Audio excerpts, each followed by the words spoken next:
as you kind of see in the Bears facility, all these young draft picks, the offensive playmakers and the offensive linemen merged together with this new free agent class, what's the level of optimism around the building, and what's the level of optimism within your own head? Are you guarded because we haven't seen them do anything yet, or are you excited because of this collection of talent that has been assembled? And thanks for having me on, everybody. Good to see everybody. First of all, I'm going to focus on the coaching. That's my 30,000-foot view, is not the players just yet. Yes, I'm intrigued, of course. I'm intrigued with a number of players, too many to number here, actually. Guys that have been here, guys that have been brought in, and certainly the rookies. But the coaching staff has really piqued my curiosity as to what level of production can be made offensively, what that means for wins, how Dennis Allen orchestrates this pressure-packed defense. I just am impressed with these people. They're outstanding coaches across the board. They are teachers. They're ex-players, obviously, the Bieniemys, the Al Harrises, the Antoine Randall L's. And then you got Ben Johnson, super confident, super intriguing in everything he has to say.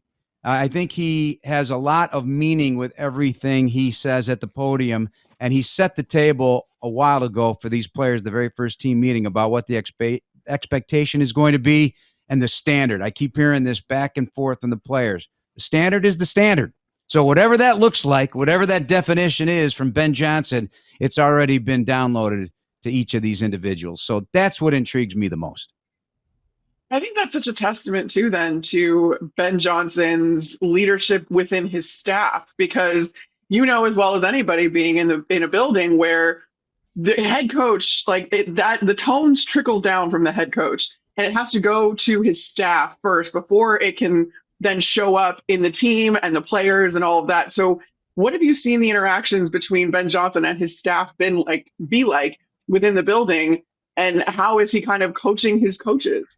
Well, I always go to this point, because when you have a rookie tryout and you have a rookie minicamp and you got 50 tryout guys, it just amazes me. I told coaches this in the lunchroom at Halas Hall afterward.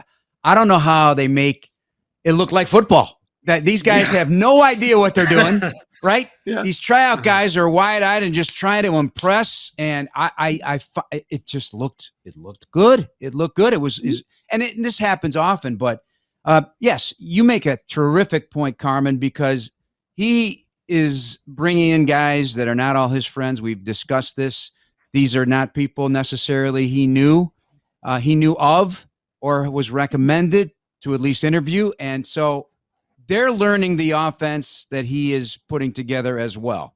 And they are carrying on this message, and everybody's speaking the same language right out of the gate. We keep hearing that from players as well. Defensively, you've got some intrigue there, because you've got a former head coach who's been around a long time, spent a lot of years in this NFL, but is still coming up with new ideas every day. So learning that defense is going to be something his coaches have to do. And they're spreading that now. Eric Bieniemy, for example, has been around a long time in a lot of different systems. So he's learning this offense as well, and it's got to download and be spoken clearly and with pointed emphasis as to what Ben Johnson wants, because what Ben Johnson wants, he's going to get. He is going to hold everyone to a certain standard, as I said, and accountability. I know we keep using it. It's like the catchphrase for 2025 here in the offseason, but I think it's important.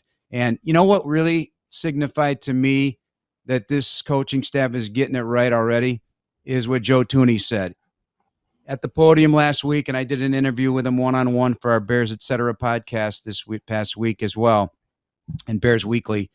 It sounds what I'm used to hearing. Well, you're used to hearing it from Bill Belichick. You're used to hearing it from Andy Reid. So that's significant to me.